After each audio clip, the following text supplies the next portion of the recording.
হাসরের ময়দানে আল্লাহ তাআলা জিজ্ঞেস করবে, বান্দা আমার দেওয়া দুইটা চোখ, আমার দেওয়া জিহ্বা, আমার দেওয়া ঠোঁট, এত লক্ষ কথা বললা, এত কিছু দেখলা, এত শব্দ উচ্চারণ করলা, পৃথিবীর কত লক্ষ কথা তুমি জীবনে বললা, অথচ আমার কালাম সর্বশ্রেষ্ঠ আসমানি কিতাব মালিকের এই কোরআন, এটা একটু দেখে দেখেও পড়তে পারো না, এর চাইতে বড় বদনসিব আর কে হইতে পারে? এজন্য আমি পরিষ্কার বলি সব সময়, আল্লাহর কোরআন যেই মুসলমান দেখে দেখেও শুদ্ধ পড়তে পারে না, আমার দৃষ্টিতে ওই লোকটা বোবা। আপনি বোবা, মূলত দোস্ত তুমি বোবা। বাকি কথাগুলো না বললেও চলতো, বাকি কথাগুলো না বললেও চলতো, এই পৃথিবী ভোগ করা যেত। বোবা মানুষ যারা, তারা কথা না বলতে পারলেও ভাতও খাইতে পারে, ঘুমও যাইতে পারে, পেশাব পায়খানাও করে, বিয়েও করে, বোবা মানুষের বাচ্চা কাচ্চাও হয়। এরকম দেখছেননি কখনো? না, কথা বলেন না কেন? তাহলে বোবায়ও তো পৃথিবী ভোগ করে। তাইলে বোঝা গেল দুনিয়ার এই ভাত মাছ বিয়া বউ, দুনিয়ার এই যৌন চাহিদা পূরণ আর পেশাব পায়খানার ঘুম, এটুকুর জন্য কথা না বললেও চলতো, অন্ধ হইলেও চলতো, অন্ধ হইলেও চলতো, চোখে না দেখলেও কত মানুষ পৃথিবী ভোগ করতেছে। তাহলে যে জবান আল্লাহর দেওয়া, যে চোখ আল্লাহর দেওয়া, সেই মালিকের কালাম দেখে দেখেও পড়তে পারলাম না। 16 বছর বাচ্চাটা পড়লো, অথবা আপনি পড়াইলেন, একবারও ভাবলেন না, হায় আমার সন্তানকে আমি কি পড়াইলাম? একবারও মনে করলেন না? বাপেরই কি হইলো, সন্তানের বা কি হলো? হায় মুসলমান, বাপও তো ছিল মুসলমান, ছেলেটাও তো মুসলমান। না বাপের একবার মনে পড়লো, না ছেলের একবার মনে পড়লো, না মায়ের একবার মনে পড়লো, না ছেলেটার একবার মনে পড়লো যে আমার মালিকের কোরআন পড়তে পারি না। পৃথিবীর কত পড়া, দরকারি বেদরকারি মিলাইয়া পৃথিবীর বাকি সমস্ত পড়ালেখার মধ্যে প্রয়োজনীয় অপ্রয়োজনীয় কথার মিশ্রণ। কিছু কথা দরকারি আছে, কিছু কথা বেদরকারি আছে। সমস্ত বাংলা বইয়ের মধ্যে দরকারি কথাও আছে, বেদরকারি কথাও আছে। ইংরেজি বইয়ের মধ্যে দরকারি কথাও আছে, বেদরকারি কথাও আছে। কথা বলেন? হ্যাঁ, রোদ হচ্ছে, বৃষ্টি হচ্ছে, খেকশিয়ালের বিয়ে হচ্ছে, এটা কোনো দরকারি কথা হলো? এটা কিছু শিখার কিছু? এটা হাট্টিমা টিম টিম তারা মাঠে পারে ডিম, এটা কি? এটা কোনো শিখার কিছু? হ্যাঁ, আগডুম বাগডুম গোড়াডুম সাজে, আগডুম কি বাগডুম কি? তার বাপের 14 গোষ্ঠী কইতে পারবো না আগডুম কি, যে লিখছে এটা। অনর্থক কথা। Two little black birds sitting on a wall, one called Peter, one called Paul. দুইটা কাউয়া একটা ওয়ালের মধ্যে বসছে, একটা কাউয়ার নাম হলো পিটার আর একটা কাউয়ার নাম হলো পল। এই হলো কবিতার অর্থ। এটা কি শিখছে ছেলেটা? এখানে কি শিখার?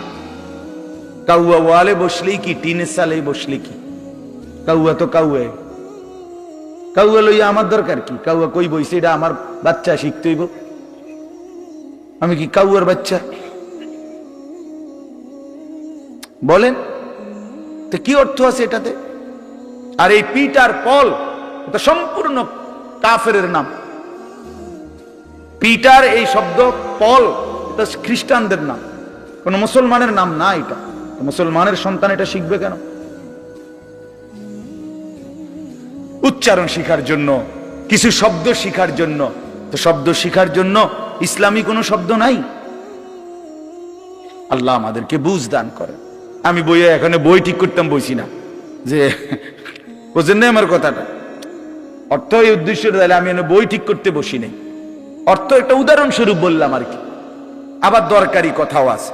আমাদের দেশে সেই ছেলে কবে হবে, কথায় না বড় হয়ে কাজে বড় হবে, ফাইন কথা। সকালে উঠিয়া আমি মনে মনে বলি, সারাদিন আমি যেন ভালো হয়ে চলি, চমৎকার কথা। বোর হলো দৌড় খোলো কুকুমনি উঠোরে, এগুলো তো অন্যায়। এসব কবিতাও তো না, আমরা আমলে নাই ডিমি কইতেছি, এখনকার কি আছে আমি জানি না। এগুলা আমার সময় পড়ছি আমরা ছোটবেলায় প্রাইমারিতে।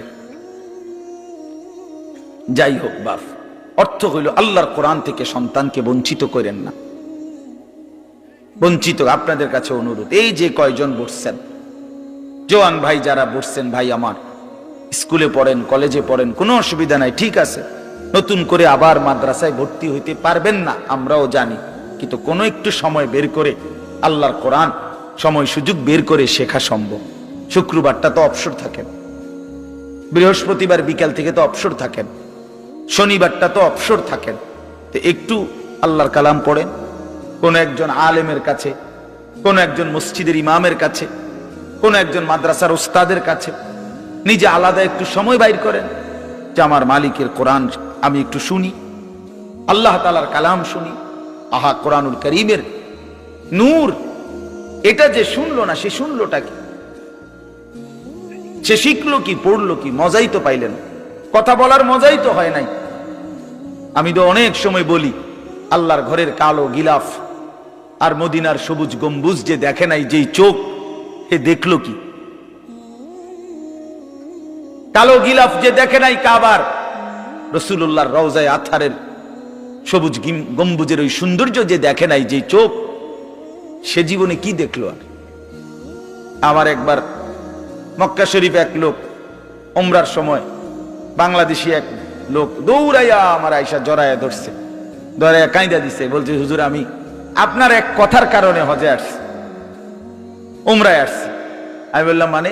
এই কথাইটা আমি এটা শুনছি ওয়াজে, আপনি বলছেন যে এই চোখ কাবার কালো গিলাফ দেখে নাই, রাসূলুল্লাহ সাল্লাল্লাহু আলাইহি সাল্লামের রওজায়ে আতহারের সবুজ গম্বুজ দেখে নাই, সে দেখলো কি? আর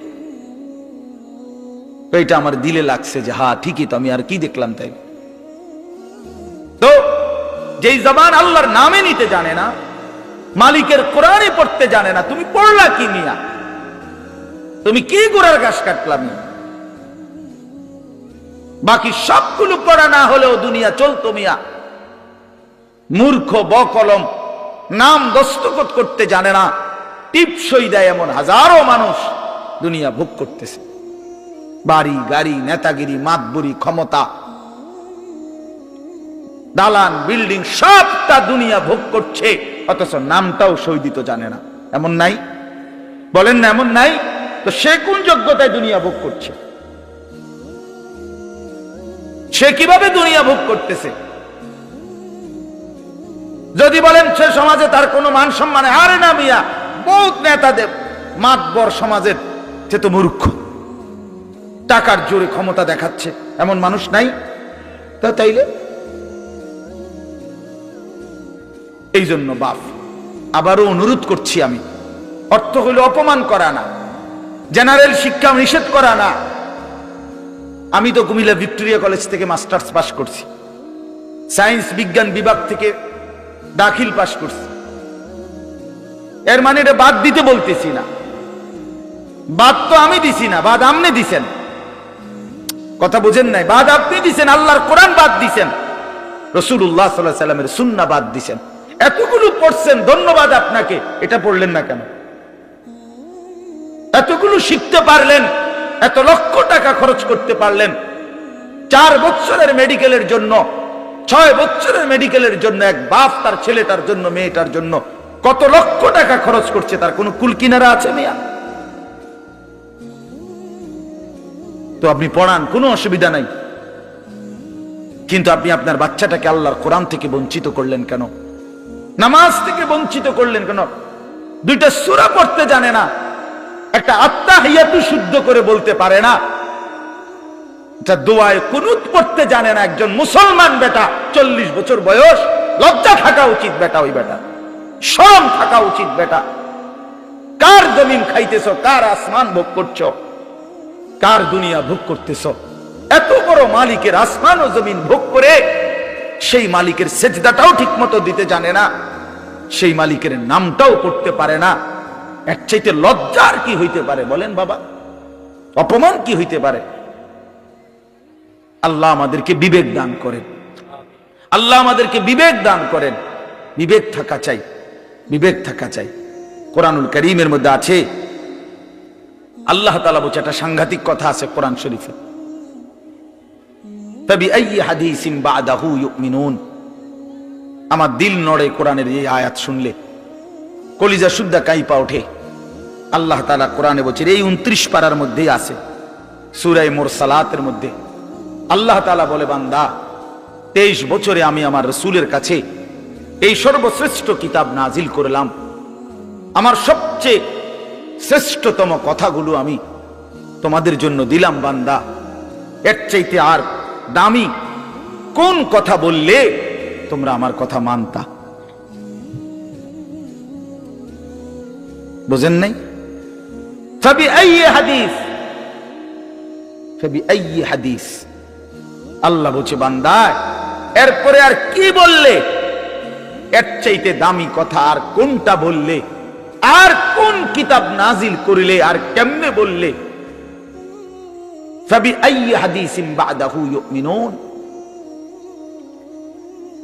আর কিভাবে বললে বান্দা ঈমান আনতা, বিশ্বাস করতা? আকিমুসসালাহ আকিমুসসালাহ 80 বারের চাইতে বেশি বলছি আমার কোরআনে, আর কতবার বললে আমারে সিজদা দিতা? ইত্তাকুল্লাহ ইত্তাকুল্লাহ বারবার বলেছি, আল্লাহকে ভয় করো, আর কতবার বললে বান্দা আমারে ভয় করতা? কতবার বলছি? আল্লাহ বলবেন। রাসূলুল্লাহ সাল্লাল্লাহু আলাইহি সাল্লাম, বাপ আমার, বন্ধু আমার, নওজোয়ান সাথী আমার, মনে রাখবেন, বিশ্বাস করেন, রাসূলুল্লাহ সাল্লাল্লাহু আলাইহি সাল্লাম হাসরের ময়দানে অসংখ্য উম্মতকে জিজ্ঞেস করবে। এই আমলনামা যখন দেখবে, প্রত্যেকটা উম্মত তার নিজ নিজ আমলনামা, রাসূলুল্লাহ সাল্লাল্লাহু আলাইহি সাল্লাম দেখবেন। এই আমলনামা দেখে নবী জিজ্ঞেস করবে, উম্মত 23টা বছর একটানা আমি কেঁদেছি, উম্মত 23 বছর তোদের জন্য আমি কেঁদেছিলাম।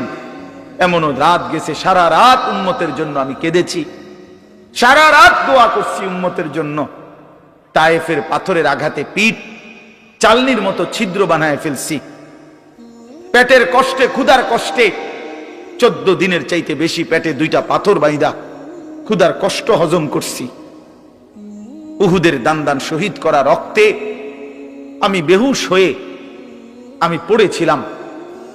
সেই নবী আমি কাঁদলে আর কত রক্ত ঝরাইলে উম্মত তুমি আমার কথা মনে করতা? তুমি আমার কথা ভাবতা?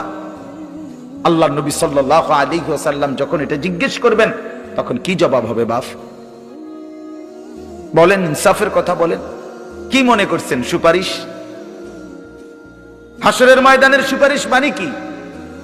মুখে বিড়ি, সিগারেট, চেহারায় রাসূলুল্লাহ সাল্লাল্লাহু আলাইহি ওয়াসাল্লামের সুন্নাত নাই, 50 বছর ধরে সুদের লেনদেন, কোনদিন 5 ওয়াক্ত নামাজ আদায় করেন নাই, স্ত্রী বেপর্দা, ঘরের মধ্যে প্রতিদিন রঙিন টেলিভিশন চলতেছে, এই অবস্থায় কবরে যাইবেন, আর হাসরের ময়দানে দাঁড়াইলেই নবীজি সুপারিশ করে আপনারে বেহেশত দিয়া দিবেন।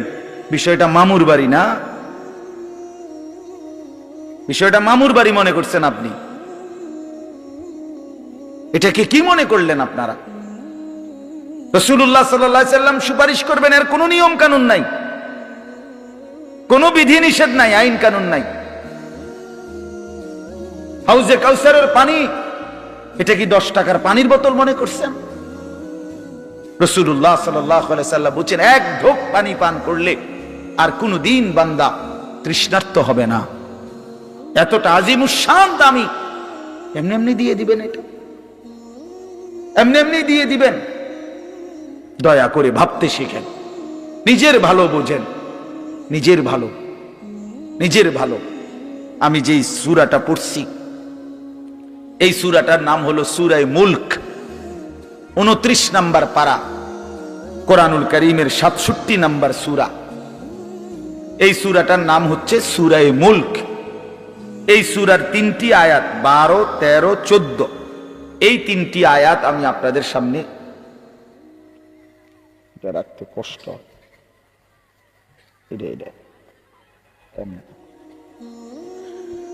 এই 3টি আয়াত আমি তেলাওয়াত করছি।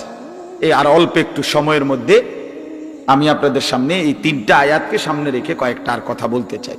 প্রথম কথা, আপনারা রাগ হইয়েন না আমার, আমি আপনাদেরই অঞ্চলের মানুষ, এখন আপনারাও আমার, আমিও আপনাদের। আল্লাহর কোরআন শিখেন। আমার কথা হলে আমি বলি না যে সবাই সব জেনারেল পড়া বন্ধ করে দেন, অর্থ হলে আপনি একটু সময় বাইর করেন, কথা, যারা চাকরি করেন, ব্যবসা করেন, বুড়া মানুষেরও অনেক বয়স্ক লোক কইলে, হুজুর না আর কইয়া লাভ নাই, এই বয়সও না নাই, বিড়ি খাই না বয়স আছে। হ্যাঁ মাশাআল্লাহ, বিড়ি খাইতে কইলে চা দোয়ানে গপ মারুন না, বয়স ঠিকই রয়েছে অন। হ্যাঁ, এখনো টেলিভিশন 3 ঘন্টা চাইতে কইলে মাশাআল্লাহ কাকুর শরীরে বল আছে। মানুষের বেডির নাচ দেখবো, এতে কোনো লজ্জা শরম নাই। দুনিয়া ভোগ করতে বললে, ভাত খাইছে মাত্র, এখন যদি বলেন আবার আপেল খাইবেন নি, হদ পেঁয়াজু খাইবেন নি, চা দোকানে গেছে আর আবার খাবে, দুনিয়া পুরাটা ভোগ করবে। 90 বছরও দুনিয়া ফুরায় না, 90 বছরও আখেরাত মনে পড়ে না। আফসোসের ব্যাপার নিয়ে আল্লাহ বলছে কোরআনে, আলাম ইয়ানি লিল্লাযীনা আমানু আন তাখশা কুলুবুহুম লিযিকরিল্লাহ। এই আমার ইমানদার বান্দা, আমায় আল্লাহর ভয়ে, আমার স্মরণের জন্য, আমার বন্দিগির জন্য তোমার দিলটা নরম হওয়ার সময় আজও কি হয়নি বান্দা? 365 দিনে, খোদার একটা বছরে যে কোনো দিন ফজরের নামাজ পড়লা না যুবক, তোমারে যেন আল্লাহ ডেকে বলে, হায় বান্দা, তাহলে কি আর কোনো দিন নামাজ পড়বা না? 30 বছর ধরে যে কোনো দিন সুদের লেনদেন ছাড়লেন না, হারাম রোজগার করেই গেলেন, আল্লাহ তাআলা যেন ডেকে বলে, বান্দা তাহলে এই নাফরমানি কি আর কোনোদিন ছাড়বা না বান্দা? সিদ্ধান্ত নিয়ে ফেলছো তাইলে আজীবন সুদের উপরেই থাকবা, আজীবন মিথ্যার উপরেই থাকবা। তাহলে কি বান্দাই ফয়সালায় নিয়ে ফেলছো আজীবন কাস্টমার ঠকাইয়েই যাইবা, ওজনে কমই দিয়ে যাবা? তাহলে কি এই ফয়সালা নিয়ে নিছো তোমার বিবি আজীবন বেপরদাই থাকবে? তোমার ঘরে অহরহ প্রতিনিয়ত ডঙ্গির টেলিভিশন চলবে নিয়মিত, এই ফয়সালা তোমার? ঠিক আছে বান্দা, কুলু ওয়া তামাত্তাউ কালিলান ইন্নাকুম মুজরিমুন। কোরআন শরীফের আয়াত। আল্লাহ বলছে, নাফরমান বান্দা, খাও, দুনিয়া ভোগ করো কিছুক্ষণের জন্য, শুধু মনে রেখো ইন্নাকুম মুজরিমুন, তুমি কিন্তু পাপী। এই কথাটা শুধু মনে রাখো, বাকিটা পরে হইব, ভাত খাও। হ্যাঁ হ্যাঁ, কোরআন শরীফের আয়াত এটা। কুলু ওয়া তামাত্তাউ কালিলান ইন্নাকুম মুজরিমুন। আল্লাহ যেন বলে 8টার সময় যেই নাফরমান নাস্তা খাইতে বসে, আল্লাহ বলে, বান্দা খা, কোনো অসুবিধা নাই, শুধু মনে রাখিস বেঈমান, ফজরের নামাজ পড়ো নাই, কথা কান শুধু মনে রাখো, পরে হইব, অন খাও। রাত 10টা বাজে যেই নাফরমান ভাত খাইতে বসছে, আল্লাহ তাআলা যেন ডাক দিয়ে বলছে, বেঈমান খা, ভাত খা, খানা আমি আটকাইতাম না, শুধু মনে রাখিস এশার নামাজ পড়স নাই, ভাত খা বেঈমান, খানা আটকাবো না, খানা আমি জন্তু জানোয়ারও খাওয়াই, তোরে খাওয়াবো না কেন? খানা আমি কুকুর বিড়ালরেও খাওয়াই, খানা আমি গরু ছাগলরেও খাওয়াই, তোরে দেব না কেন? বান্দা খা, শুধু মনে রাখবি, ইন্না আ'তাদনা লিল কাফিরিনা সালাসিলা ওয়া আগলালাম ওয়া সাইরা। আল্লাহ বলে, প্রতিটা নাফরমানের জন্য আমি রেডি রাখছি আগুনের শিকল এবং আগুনের বেড়ি এবং জাহান্নামের আগুন। 1 নাম্বার 70 জিরাআন, 70 হাত লম্বা আগুনের শিকল দিয়ে জাহান্নামীকে হাসরের ময়দানে আল্লাহর ফেরেশতা বান দিবে। 1 2 নাম্বার 2টা হাত। দোস্ত দেখেন শুধু আমার দিকে, সূরা ইয়াসিনে আছে, ইন্না জাআলনা ফি আ'নাকিহিম আগলালান ফাহিয়া ইলাল আদকানি ফাহুম মুকমাউন। এটার অর্থ হলো এই যে হাসরের ময়দানে প্রত্যেকটা পাপী নাফরমানকে ফেরেশতা 2 হাত আলগি দিয়া এইভাবে ঘাড়ের সাথে বান দিয়া ধইরা, এই 2 থুতনির নিচে 2 হাত এভাবে দিয়া এইভাবে বান দিয়া, আল্লাহর কসম, রব্বে কাবার কসম করে বললাম, এইভাবে বান দিবে। আর কোনদিন বেঈমান চোখটাও নিচের দিকে নামাইতে পারবে না, কারণ এই থুতনি তো উঠাই দিছে উপরের দিকে, এটা দিয়ে ঠেলা দিয়া। এটা অর্থ হলো আগলা আলাম। এই আয়াতের, সূরা ইয়াসিনের এই আয়াতের অর্থ এটাই, ইন্না জাআলনা ফি আ'নাকিহিম আগলালান। আল্লাহ বলছে, বান্দা আমি দেখাবো। আল্লাহ ডাক দিয়ে বলে, ভাই আমারও তোমারও, জওয়ানকেও বুড়োকেও আল্লাহ বলে, বান্দা কি মনে করছো আমি রহমান না? ঠিক আছে, তুমি কি এটা শোনো নাই আমি যে কাহার? তুমি তো শুনছো আমি রাহিম, তুমি কি শোনো নাই আমি জব্বার? আমি জুনতিকাম, আমি প্রতিশোধ গ্রহণকারী। আমি সারিউল হিসাব, দ্রুত হিসাবকারী। আমি জব্বার, আমি প্রবল প্রতাপান্বিত। কাহার, আমি মুতাকাব্বির, আমি বারি। তুমি জানো না? আমার একটা নাম শুনলা, আমার দয়ার নামটা শুনলা, আমি যে শাস্তি দেব সেটা শোনো নাই? কি ভাইয়া, কোরআনুল কারীমের মধ্যে জান্নাতের বর্ণনা যেমন আছে, জাহান্নামের বর্ণনা নাই? কথা বলেন না কেন? তো সেগুলো কার জন্য? সেগুলো কার জন্য? মা সালাকাকুম ফি সাকার ক্বালু লাম নাকু মিনাল মুসাল্লিন।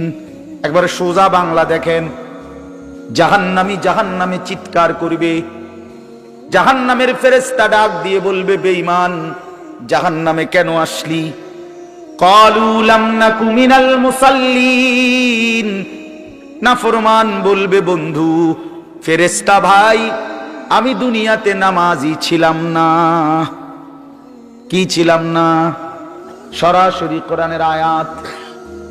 আল্লাহ বলেন, ওয়াইলুন ইয়াউমাইদিল লিল মুকাদ্দিবিন। সমস্ত মিথ্যাবাদী নাফরমান পাপীদের জন্য সেদিন জাহান্নাম। যদি বলেন কেমন নাফরমান মাওলা? আল্লাহ বলেন, ওয়া ইদা কিলা লাহুমুর কাউ লা ইয়ারকাউন। দুনিয়ায় এই নাফরমানকে যতবার বলা হয়েছিল রুকু করতে, সেজদা করতে, নামাজ পড়তে, বেঈমান নামাজ পড়ে নাই, এজন্য জাহান্নাম। কোরআনুল কারীমে আল্লাহ বলছেন, কাল্লা ইদা বালাগাতিত তারাকি।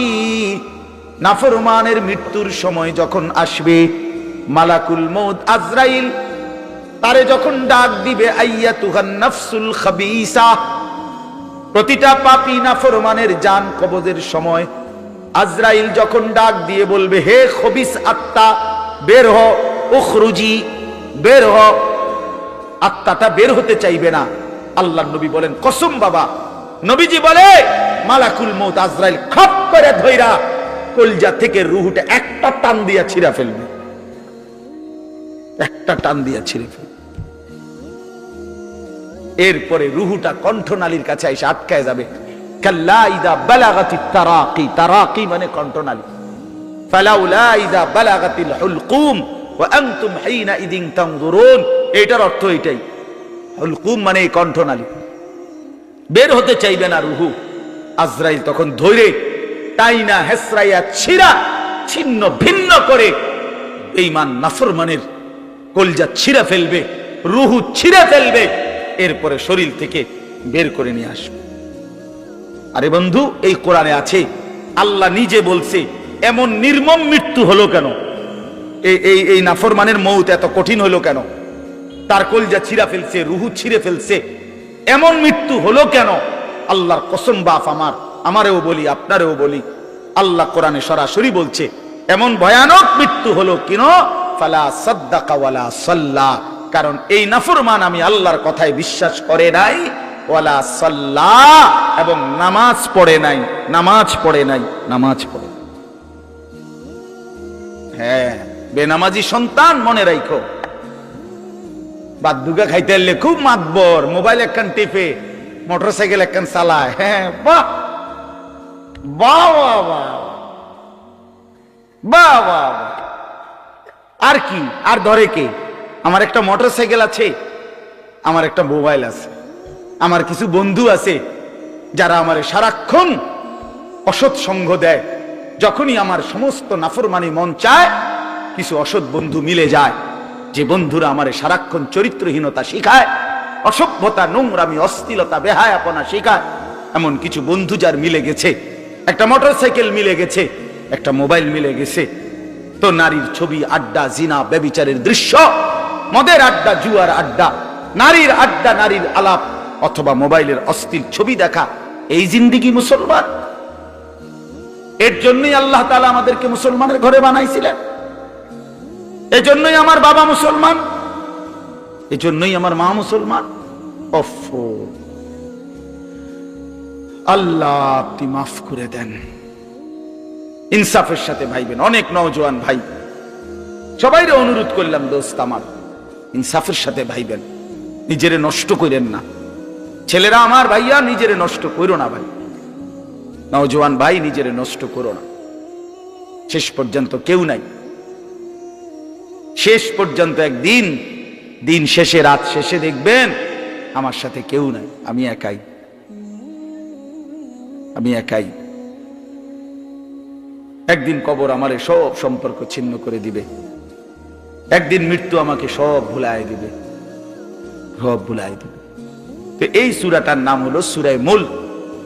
এটা কোরআন শরীফের অত্যন্ত ফজিলতপূর্ণ একটা সূরা। মাত্র 30টা আয়াত এই সূরার মধ্যে। আল্লাহ নবী সাল্লাল্লাহু আলাইহি ওয়াসাল্লাম বলছেন, এই সূরাটি যে নিয়মিত তেলাওয়াত করবে, আল্লাহ নবী বলেন, তুমজিহি মিন আযাবিল কবর, এই সূরা মুলক তাকে কবরের আযাব থেকে রক্ষা করবে। এটা এই সূরার ফজিলত। এজন্য আলহামদুলিল্লাহ উলামায়ে কেরাম, আমাদের মাদ্রাসাগুলোর তালিবে ইলম এবং আল্লাহওয়ালা বুজুর্গানে দ্বীন সব সময় রাত্রিবেলা ঘুমের আগে আগেই এই সূরা মুলক তেলাওয়াত করে। এই 4-5 মিনিট সময় লাগে, কিন্তু এই সূরার বড় ফজিলত হলো, আল্লাহ নবী সাল্লাল্লাহু আলাইহি সাল্লাম বলেন, এই সূরা কবরের আযাব থেকে রক্ষা করবে, কবরের আযাব থেকে রক্ষা করবে। আমার ভাই, আমার বন্ধু, রাসূলুল্লাহ সাল্লাল্লাহু আলাইহি সাল্লামের অগণিত হাদিস এই কথার প্রমাণ করে যে কবরে আযাব হবে। হাসরের আযাব তো আছেই, জাহান্নামের আযাব তো আছেই, কবরেও আযাব হবে। মেন বিচার তো হবে হাসরের ময়দানে, তার আগেই আযাব হবে কবরে। আপনারা সহজ বাংলায় বুঝবেন, আসামি যখন ধরে ফেলে তখন মামলার হিয়ারিং তো চলে, মামলার শুনানি তো চলে, কিন্তু সে কারাগারে ঠিকই আটকায় রইছে। কারাগারের কষ্ট যন্ত্রণা সে হাজতি হিসাবে ভোগ করতে থাকে। আবার যখন মামলার রায় হয় তখন সে আবার আসামির পরে হিসাব করে, কিন্তু কষ্ট লাঞ্ছনা এটা তো তার শুরু হয়ে যায়। যদিও এখনো বিচার শেষ হয় নাই, বিচার প্রক্রিয়া দিন, 10 দিন, 50 দিন, 20 দিন, 1 মাস পর পর মামলার ডেট পরে শুনানি হয়, কিন্তু সে তো থাকে কারাগারে, সে তো থাকে কারাগারে। তো আল্লাহ পাক রব্বুল আলামিন বলেন, নাফরমান সে তো হাসরের ময়দানে বিচার হবে চূড়ান্ত, কিন্তু কবর থেকেই আযাব শুরু, কবর থেকেই আযাব শুরু। রাসূলুল্লাহ সাল্লাল্লাহু আলাইহি সাল্লাম খুব বেশি হাদিসের মধ্যে আছে, একজন বিখ্যাত সাহাবী, আপনারা সবাই ওনার নাম জানেন, ইসলামের 3য় খলিফা হযরত ওসমান রাদিয়াল্লাহু তাআলা আনহু। কিতাবের মধ্যে আছে, আমরা নিজে আত-তাযকিরা, আমার কাছে কিতাব আছে আরবি, ইমাম কুরতুবী রাহমাতুল্লাহ আলাইহির লিখিত কিতাব, ওখানে আছে হযরত ওসমান রাদিয়াল্লাহু তাআলা আনহু যখন কোন কবরের সামনে দাঁড়াইতেন তো প্রচন্ড কাঁদতেন, ভীষণ কাঁদতেন, হাত্তা ইয়াবুল্লা লিহিয়াতাহু, কাঁদতে কাঁদতে উনার দাড়ি ভিজে যেত। তো উনার সাথীরা জিজ্ঞেস করতেন, হযরত আপনি জাহান্নামের কথা বললেও এত কাঁদেন না, অথচ কবরের দেখলে এভাবে কাঁদেন কেন? তো তিনি বলতেন, ইন্নাল কবরা আউয়ালু মানাজিলিল আখিরা, শোনো, কবর হচ্ছে আখিরাতের প্রথম ঘাঁটি। ফা ইন নাজা মিনহু ফামা বাদাহু আইসারু মিনহু, যদি কোনো ব্যক্তি এই কবরের ঘাঁটিতে বাইচা যায়, পরবর্তী সবগুলো ঘাঁটি তার জন্য সহজ। ওয়া ইন লাম ইয়ানজু মিনহু ফামা বাদাহু আশাদ্দু মিনহু, এই কবরে, এই ঘাঁটিতে যে জিততে পারবে না, বাঁচতে পারবে না, তো পরবর্তী সবগুলো ঘাঁটি তার জন্য তার চাইতে বেশি কঠিন। এই কথার কারণে আমি ভয় পাই, কবর দেখলে আমার মনে পড়ে, হায় আমি এই কবরের আযাব থেকে বাঁচবো কিনা, এই ভয়ে আমার কাঁদতে থাকি। তো এরপরে তিনি বলছেন, হযরত উসমান রাদিয়াল্লাহু তাআলা আনহু বর্ণনা করেন যে আল্লাহর নবী সাল্লাল্লাহু আলাইহি সাল্লাম বলছেন, আমার ভাই খেয়াল করে শুনেন, নবীজি নিজে বলছেন, আল্লাহ রাসূল সাল্লাল্লাহু আলাইহি সাল্লাম জীবনে কোনোদিন একটা শব্দ বানায়া বলছেন? কথা বলেন। অতিরিক্ত বলছেন, বেশতি বলছেন, শুধু ভয় দেখানোর জন্য বলছেন না, তামাশা করে বলছেন? এটা আপনাদের ইয়াকিন তো? কথা বলেন না। আল্লাহ নবী সাল্লাল্লাহু আলাইহি সাল্লাম বলেন, মা রাআইতু মানজারান কাত্তু ইল্লা ওয়াল কবরু আফজাউ মিনহু। রাসূলুল্লাহ বলেন, হযরত ওসমান বর্ণনা করেন যে আমি নবীজির জবানে শুনছি, নবীজি বলছেন, হে আমার উম্মত, আল্লাহর কসম উম্মত, কবরের চাইতে অধিক ভয়ানক কোন আযাবের দৃশ্য আমি রাসূল মুহাম্মদ দেখি নাই, আমি দেখিনি। রাসূলুল্লাহ সাল্লাল্লাহু আলাইহি সাল্লাম বলছেন, প্রিয় ভাই আমার, আল্লাহর নবী সাল্লাল্লাহু আলাইহি সাল্লামের সরাসরি হাদিস, যে ব্যক্তি কবরের তিনটা প্রশ্নের জবাব দিতে পারবে না, রাসূলুল্লাহ সাল্লাল্লাহু আলাইহি সাল্লাম বলেন, আল্লাহ তাআলার পক্ষ থেকে তখন ফেরেশতাদের কাছে ঘোষণা আসবে, আফরিশুহু মিনান নার ওয়ালবাসুহু মিনান নার ওয়াফতাহু লাহু বাবান ইলান নার। আমার এই নাফরমান বান্দার কবরে জাহান্নামের বিছানা বিছিয়ে দাও, জাহান্নামের পোশাক পরিয়ে দাও, আর জাহান্নাম বরাবর তার জন্য কবর থেকে দরজা খুলে দাও। ফেরেশতারা যখন এই কার্যক্রমটা শেষ করবে, প্রথম জাহান্নামের বিছানা বিছায় দিছে, পোশাক পরায় দিছে, জাহান্নাম বরাবর দরজা খুলে দিছে, আল্লাহর নবী সাল্লাল্লাহু আলাইহি ওয়াসাল্লাম বলেন, একজন ফেরেশতা এসে তখন ফায়ুদরাবু লাহু বিমিতরাকাতিন মিন হাদিদিন, নবীজি সাল্লাল্লাহু আলাইহি ওয়াসাল্লাম বলেন, তখন একটা লোহার হাতুড়ি, লোহার গুর্জ, লোহার হাতুড়ি দিয়ে একজন ফেরেশতা তাকে একটা আঘাত করবে। কি আঘাত, কোথায় আঘাত করবে? সরাসরি হাদিসের শব্দ, বরবাতান বাইনা উজনাইহি, তার দুই কান বরাবর একটা আঘাত করবে। রাসূলুল্লাহ সাল্লাল্লাহু আলাইহি সাল্লাম বলেন, ফায়াসিহু সাইহাতান, ওই নাফরমান তখন এত জোরে চিৎকার করবে, ইয়াসমাউহা মান ইয়ালিহি ইল্লা সাকালাইন, মানুষ এবং জিন ব্যতীত আল্লাহর সমস্ত সৃষ্টি ওই বেঈমানের চিৎকার শুনতে পায়। এই কবরের আযাব। ছেলেরা আমার, দোস্ত আমার, বাপ আমার, বন্ধু আমার, আপনি হাসলেও কবরে যাইতে হবে, কাঁদলেও কবরে যাইতে হবে। রাজপ্রাসাদের ওই অট্টালিকাতে যে থাকে সেও একদিন মরে যাবে, জীর্ণ কুঠিরে কুড়ে ঘরে যে থাকে সেও মরে যাবে। জীবনে যে কোনোদিন সুখ দেখে নাই, দুঃখের সাগরে, তারও মৃত্যু হবে। জীবনে যে কোনোদিন দুঃখ দেখে নাই, সুখের সাগরে ভাসছিল, তারও মৃত্যু হবে, সেও মরে যাবে। কবর নিশ্চিত, কবর নিশ্চিত। অমি ওয়ারাইহিম বারযাখুন ইলা ইয়াউমি ইউবআসুন। আল্লাহ তাআলা মৃত ব্যক্তিকে বলবে, বান্দা, কোরআন শরীফের আয়াত, এখন থেকে নিয়ে ইসরাফিলের ফুঁতে হাসরের ময়দানে উঠানো পর্যন্ত বারযাখ মানে কবরের জীবনে পড়ে থাকো। ভেবে দেখেন, ভেবে দেখেন, শুধু এক মিনিট, আমিও ভাবি, আপনিও ভাবেন। হাদিসের মধ্যে আছে, মা বাইনান নাফখাতাইন 40, ইসরাফিল প্রথম ফু দিলে জমিনের সবকিছু মাটির নিচে চলে যাবে, দ্বিতীয় ফু দিলে মাটির নিচ থেকে আবার সবাই উঠে হাসরের ময়দানে দাঁড়াবে। তো নবীজি সাল্লাল্লাহু আলাইহি সাল্লাম বলছে, এই দুই ফুঁয়ের মাঝখানে ব্যবধান হবে 40। তো মুহাদ্দিসিনে কেরাম, ওলামায়ে কেরাম বলেন, কেউ কেউ এই দুই ফুঁয়ের মাঝখানে ব্যবধান হতে পারে 40,000 বছর। তাহলে ধরে নেন, সর্বশেষ যেই লোকটা কবরে গেছে, যদি তার কবরে আযাব হয়, তাহলে তার কবরের আযাব ভোগ করতে হবে 40,000 বছর।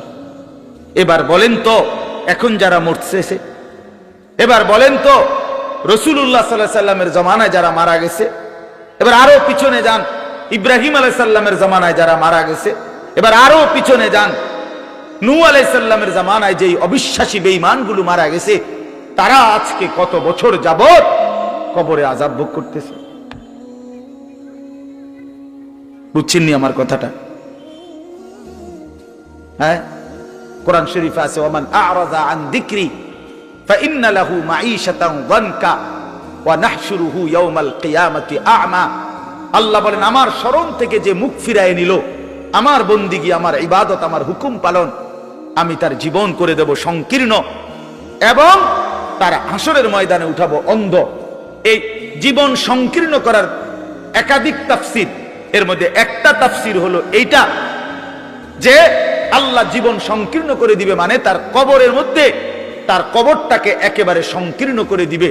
আল্লাহ রাসূল বলেছে, নাফরমানের কবর রাইখা যখন ফেরেশতা চলে যাবে, কবর ডান পাশের মাটি তারে একটা চাপ দিবে বাম দিকে, বাম দিকের মাটি এক ডান দিকে, আল্লাহর কসম ডান পাশের হাড্ডি পাজর ভাঙ্গা ডান দিকে বাম দিকে চলে যাবে, বাম দিকের হাড্ডি পাজর ভাঙ্গা। রাসূলুল্লাহ সাল্লাল্লাহু আলাইহি ওয়াসাল্লাম বলছে, বন্ধু দেখেন, হাত্তা তাখতালিফা আদলাউহু, এই দুই আঙ্গুল যেভাবে এভাবে একটার ভিতরে ঢুকে গেছে, খোদার কসম ডান পাশের হাড্ডি পাজর বাম পাশের হাড্ডি পাজর এইভাবে একটার ভিতরে ঢুকে যায়। এইটার অর্থ এটা। হ্যাঁ, রাসূলুল্লাহ সাল্লাল্লাহু আলাইহি সাল্লাম একদিন হযরত বারা ইবনে আযিব রাদিয়াল্লাহু তাআলা আনহু থেকে বর্ণিত, নবীজি একদিন এক সাহাবীর জানাজা পড়তে গেছেন। জানাজা পড়তে গিয়ে খালি কবরের সামনে কিছুক্ষণ দাঁড়াইছেন। তখনও ওনারে কবরে রাখে নাই, জানাজাও পড়ায় নাই। নবীজি আগে গিয়া কবরটার সামনে দাঁড়াইছে। হযরত বারা ইবনে আযিব বলেন, আমরা নবীজির সাথে ছিলাম। আল্লাহর নবী সাল্লাল্লাহু আলাইহি সাল্লাম কবরের খালি এই কবরে দেখা অঝরে কাঁদতে শুরু করছে। আমরা সবাই সাহাবীরা নবীজির সাথে কাঁদতে শুরু করলাম।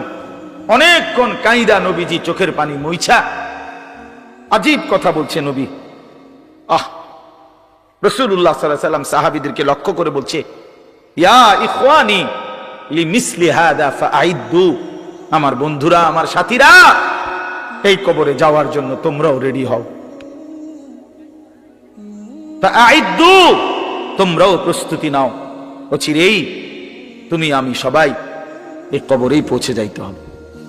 রাসূলুল্লাহ সাল্লাল্লাহু আলাইহি সাল্লাম বলছে, প্রিয় বন্ধু আমার, জওয়ান সাথী আমার, সামান্য এই কয়েকটি জওয়ানি নষ্ট না করা, নষ্ট না করা, কোনোভাবেই নষ্ট না করা। তো এই জন্য বললাম, এই সূরা মুলক এটা আল্লাহ তাআলা অত্যন্ত ফজিলতপূর্ণ একটি সূরা। রাসূলুল্লাহ সাল্লাল্লাহু আলাইহি সাল্লাম বলছেন, এটা কবরের আযাব থেকে রক্ষা করবে। এই সূরা নিয়মিত তাফসীরের মধ্যে আমি নিজে পড়ছি, তাফসীরে কুরতুবীতে আছে। আল্লাহর নবী সাল্লাল্লাহু আলাইহি সাল্লাম বলেন, লাওয়াদিতু, নবীজি বলেন, আমার দিলের আশা, আমার দিলের তামান্না, আমার উম্মতের প্রতিটা মুমিন তার কলিজার ভিতরে, তার জবানে এই সূরা মুলক থাকুক, সূরা মুলক থাকুক। অর্থাৎ রাসূলুল্লাহ সাল্লাল্লাহু আলাইহি সাল্লাম বলতেন, আমার প্রতিটা মুমিন বান্দা উম্মত যেন এই সূরা মুলক তেলাওয়াত করে, যেন কবরের আযাব থেকে রক্ষা পায়। নবীজি 5 ওয়াক্ত নামাজের পরে, আল্লাহর কসম ভাই, এখানে অনেক ওলামায়ে কেরাম আছে, আপনি জিজ্ঞাসা করে, নবীজি 5 ওয়াক্ত নামাজের পরে, সরদারে দু আলম নবীর তো কোনো গুনাহ নাই, তিনি নিষ্পাপ, তিনি তো জান্নাত উদ্বোধন করবেন। আনা আউয়ালু মান ইয়াকরাউ বাবাল জান্নাহ, নবী বলছে, আমি সেই মুহাম্মদ যে প্রথম জান্নাতের দরজা আমি নাড়বো, জান্নাতের কড়া নাড়বো আমি মুহাম্মদ। ভেতর থেকে ফেরেশতা বলবে, আপনি কে? আমি বলবো মুহাম্মদ। ফেরেশতা বলবে, আনতাজিরু লাক, আমি তো আপনার অপেক্ষাই করছিলাম, আপনি আসবেন বলেই তো অপেক্ষায় ছিলাম, আপনি উদ্বোধন করে দিলেই তো বাকিরা ঢুকবে। তো সেই নবী যিনি জান্নাত উদ্বোধন করবেন, তিনি 5 ওয়াক্ত নামাজের পরে ভাইয়া প্রতিদিন তিনি যেই কথাটা দোয়া করতেন, এর মধ্যে একটা দোয়া এটা, আল্লাহুম্মা ইন্নী আউযু বিকা মিন আযাবিল কবর ওয়া মিন ফিতনাতিল কবর ওয়া মিন ফিতনাতিল মাসীহিদ দাজ্জাল ওয়া মিন ফিতনাতিল মাহইয়া ওয়াল মামাত। আল্লাহ, আমি কবরের আযাব থেকে পানাহ চাই। নবীজি নিজে বলতেন, নবীজি নিজে বলতেন। প্রিয় ভাই, বাবা আমার, চলেন সবাই নিয়ত করি, নিজেকে গুনাহ থেকে বাঁচানো দরকার, নিজের আল্লাহর নাফরমানি থেকে বাঁচানো দরকার। আল্লাহ তাআলা বলেন, ইন্নাল্লাযীনা ইয়াখশাউনা রাব্বাহুম বিল গায়ব, আমি আল্লাহকে না দেখে, আমার কথাগুলো আখিরাত সম্পর্কিত, এগুলোকে না দেখে যারা আমি আল্লাহকে ভয় করে, আখিরাতকে ভয় করে, জাহান্নামকে ভয় করে, কবরকে ভয় করে, আল্লাহ বলেন, তাফসীরের মধ্যে লিখছে, ভয় করে মানে হলো গুনাহ বর্জন করে। কোন ব্যক্তি আল্লাহকে ভয় করে, খোদার কসম, এই কথার অর্থ হলো গুনাহ ছেড়ে দেয়।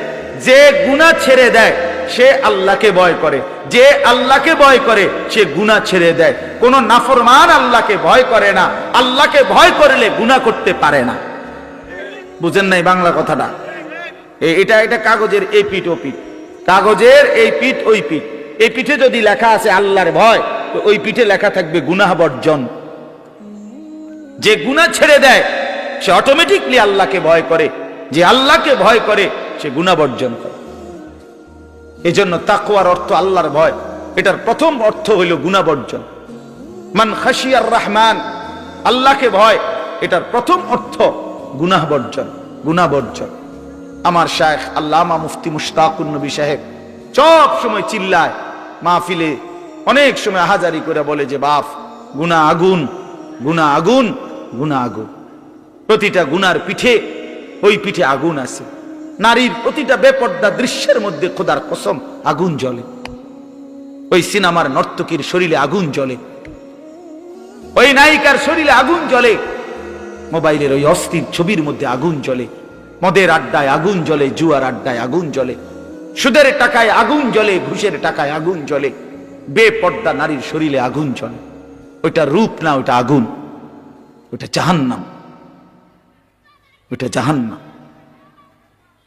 আল্লাহ তাআলা বলেন ইন্নাল্লাযীনা ইয়াখশাউনা রাব্বাহুম বিল গায়ব, আল্লাহ তাআলা বলেন আমার যে বান্দারা আমার আখিরাত, আমার জাহান্নাম, আমার পরকাল, আমার কবর, এই কথাগুলোকে ভয় করে, আমি আল্লাহকে ভয় করে, না দেখে, না দেখে, আল্লাহ বলেন আমি ওয়াদা দিলাম লাহুম মাগফিরাতুম ওয়া আজরুন কাবীর, আমি তাদের পেছনের সব গুনাহ মাফ করে দেব, আর আমার সবচেয়ে বড় পুরস্কার জান্নাত দিয়ে দেব।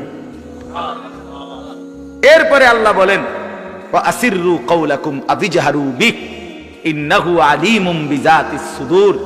মানুষের তিনটা অবস্থা কথার ক্ষেত্রে, মানুষ তার অভিব্যক্তির ক্ষেত্রে তিনটা অবস্থা হয়। মানুষ কখনো জোরে কথা বলে, মানুষ কখনো আস্তে কথা বলে গোপনে, আর কখনো মানুষ অন্তরে জল্পনা কল্পনা করে, ঠিক না? এই তিনটাই অবস্থা, তিনটাই অবস্থা। তো আল্লাহ তাআলা বলেন, এনে একটা ছোট্ট তাফসীরের মধ্যে আছে, মক্কার কুরাইশরা, কাফেররা নবীজির বিরুদ্ধে দিবানিশি ষড়যন্ত্র করত, বুঝছেন?